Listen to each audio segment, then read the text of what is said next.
was a star on every road it traveled, and Mercedes was keen to mention that in its advertising. On the 280e, the star shined from the front, the back, and all around the world. The top-of-the-line model was known to insiders as the W114, and in Germany as the Stroke 8 for the year of its launch, 1968. The series reached its zenith in 1972 with the 280e sedan. Most of the 280s had a four-cylinder engine under the hood. They were aimed at customers who felt they were not quite ready for the S-Class. Starting in the early 1970s, the 280s numbered among the fastest sedans on German roads.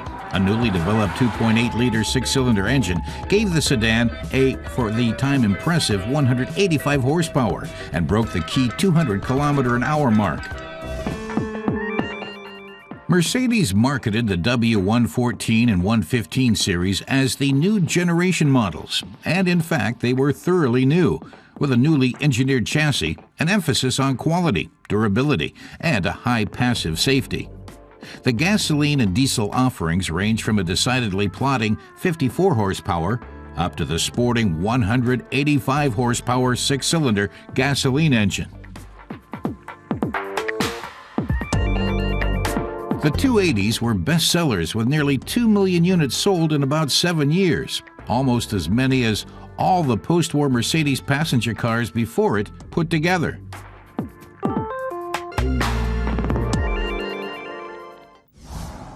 An old PR film explains that all Mercedes-Benz cars are built on the same principle: crumple zones that yield on impact with a rigid safety zone in the middle, the passenger compartment. Part of the energy from a front-end collision is absorbed by the front section. Up to a given strength of impact, the passenger compartment remains stable.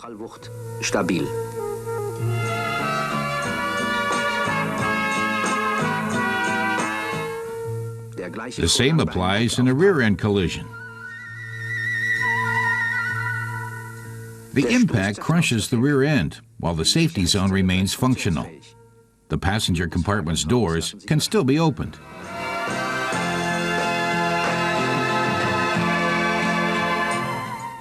The Mercedes-Benz steering column had 4 safety features. The steering gear was just behind the front axle, and the column telescoped so it wouldn't push into the passenger compartment itself. In a collision, a generous padded hub with an impact absorber installed right below catches the driver and cushions the blow.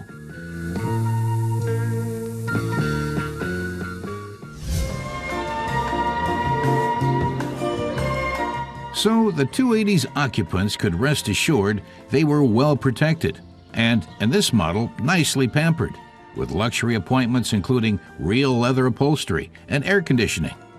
But then, as now, all this safety and luxury had its price.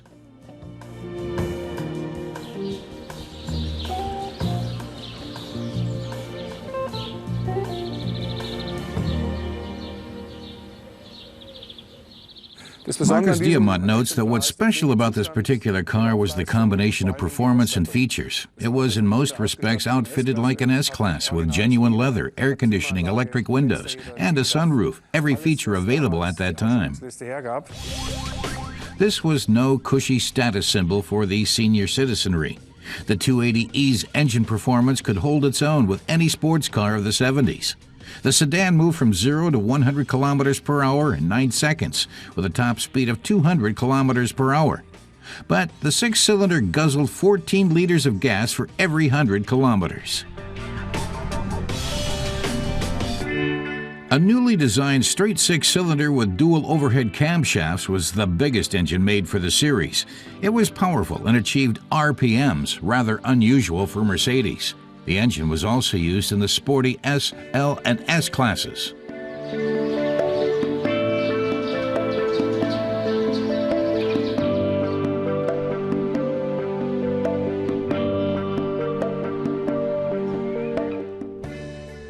The W114 was a common sight on German roads well into the 1990s.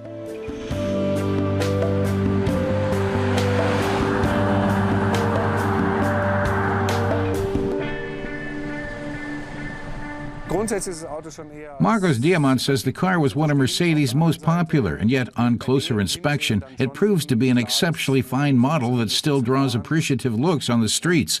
The disdain any other Benz driver might see does not seem to apply to this car. Antipathien, die ein Benz-Fahrer in der Regel bekommt, bekommst du mit dem Auto nicht.